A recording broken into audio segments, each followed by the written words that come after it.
Hi viewers. Sharada గారికి national award, ఉత్తమ నటిగా నేషనల్ అవార్డు తీసుకొచ్చిన సినిమా మనుషులు మారాలి. ఈ సినిమాలో శారద, గుమ్మడి, నాగభూషణం, శోభన్ బాబు, కాంచన నటించారు. సినిమా స్టోరీ విషయానికి వస్తే, సినిమా మొదలవుతూనే శారదని కోర్టులో జడ్జ్ ఒక మర్డర్ కేసులో విచారిస్తూ ఉంటారు. ఆమె ముగ్గురు మర్డర్స్ చేసింది. ముగ్గురు ఎవరో కాదు, ఆమె సొంత పిల్లలే. మరి తన సొంత పిల్లల్ని చంపేయాల్సినంత అవసరం ఏమొచ్చింది అనే కథని తెలుసుకునే ప్రయత్నంతో మొదలు పెడతారు. శారద కథ మొదలవుతుంది. శారద, కాంచన ఇద్దరు కాలేజ్ మేట్స్. వీళ్ళిద్దరి ఫాదర్స్ అయినటువంటి గుమ్మడి, నాగభూషణం ఒక కంపెనీ నడిపిస్తూ ఉంటారు. ఆ కంపెనీలో ఎంప్లాయీ శోభన్ బాబు. ఒకానొక సందర్భంలో జిత్తులు మారైనటువంటి నాగభూషణం గుమ్మడిని ఒక కేసులో ఇరికిచ్చి జైలు పాలు చేస్తారు. నాన్నగా తన నాన్న జైలు పాలు అవటంతో శారద ఎటిల్లాలో తెలియని పరిస్థితిలో వాళ్ళ ఎంప్లాయ్ అయినటువంటి శోభన్ బాబు వాళ్ళ ఇంట్లో వచ్చి ఉంటూ ఉంటుంది. కొన్ని పరిస్థితుల తర్వాత శారద శోభన్ బాబును పెళ్లి చేసుకుంటుంది. పరిస్థితి బాగానే ఉంది అనుకుంటుండగా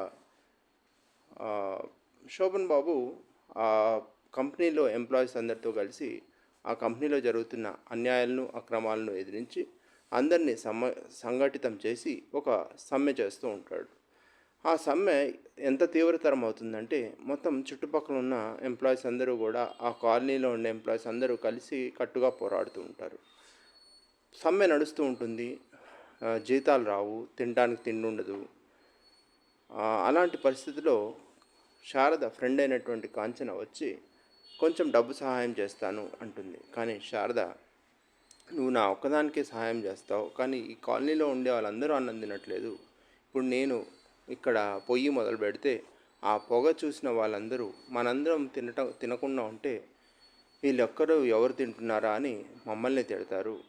నువ్వైతే అందరినీ పోషించలేవు కదా అని చెప్పడంతో కాంచన కంచి వెళ్ళిపోతుంది. ఇలా ఒక్కొక్క సిట్యుయేషను దారుణంగా తయారై చివరికి పిల్లల్ని చంపేంత వరకు వెళ్తుంది.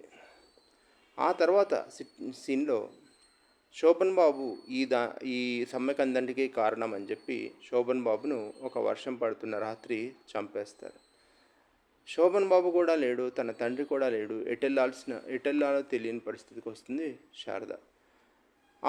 సరే అని అక్కడి నుంచి ఒక వేరే డబ్బున్న వాళ్ళ ఇంటికి వెళ్ళి, నేను చదువుకున్న దాన్నే, డిగ్రీ చదువుకున్నాను, మీ పిల్లలకి ట్యూషన్ చెప్తాను అని వెళ్తే, ఎవరు నువ్వు అని అడిగితే, ఈ సమ్మె చేయిస్తూ చచ్చిపోయిన వర్కర్స్ యూనియన్ లీడర్ భార్యను నేను అంటుంది. దాంతో మీకు ఉద్యోగం ఇస్తే మా పిల్లలకు కూడా అవే నేర్పిస్తారు అని ఉద్యోగం కూడా ఇవ్వరు. ఏం చేయాలో అర్థం కాకుండా రోడ్డు మీదకి వచ్చిన శారదకు తన పిల్లలు అడుక్కుని తినటం కనిపిస్తుంది. అంటే ఎన్ని రోజులను ఆకలితోటి ఆలమటిస్తారు. అడుక్కు తింటుంటే చూసి తల్లి పెట్టదు, అడుక్కు తిననివ్వదు అన్నట్టు పిల్లల్ని గొడ్డులు బాదినట్టు బాధేస్తుంది. కానీ ఎవరిని అడగాలి, ఏం చేయాలో తెలియని పరిస్థితి. అలాంటి పరిస్థితిలో తన దగ్గర ఉన్నటువంటి ఎప్పటినుంచో అపురూపంగా దాచిపెట్టుకున్న ఒక వెండి ప్లేటో ఏదో వెండి గ్లాస్ని అమ్ముదాం అనుకుంటుంటే, ఇంత పేదరికంలో ఉన్న ఆమె దగ్గరికి ఇంత కాస్ట్లీ ప్లేట్ ఎక్కడి నుంచి వచ్చింది అని పోలీసులు పట్టుకుంటారు. చివరికి తను కావాలంటే ఎంక్వైరీ చేసుకోండి అని అంటే, అప్పుడు పోలీస్ ఇన్స్పెక్టర్ మంచివాడు అయినందువల్ల వదిలేస్తాడు. ఇంకా రోజులు గడుస్తూనే ఉంటాయి. తిండి ఉండదు. ఎక్కడ ఏం చేయాలో అర్థం కాని పరిస్థితిలో తన ఫ్రెండ్ అయినటువంటి కాంచనకు ఉత్తరం రాస్తుంది.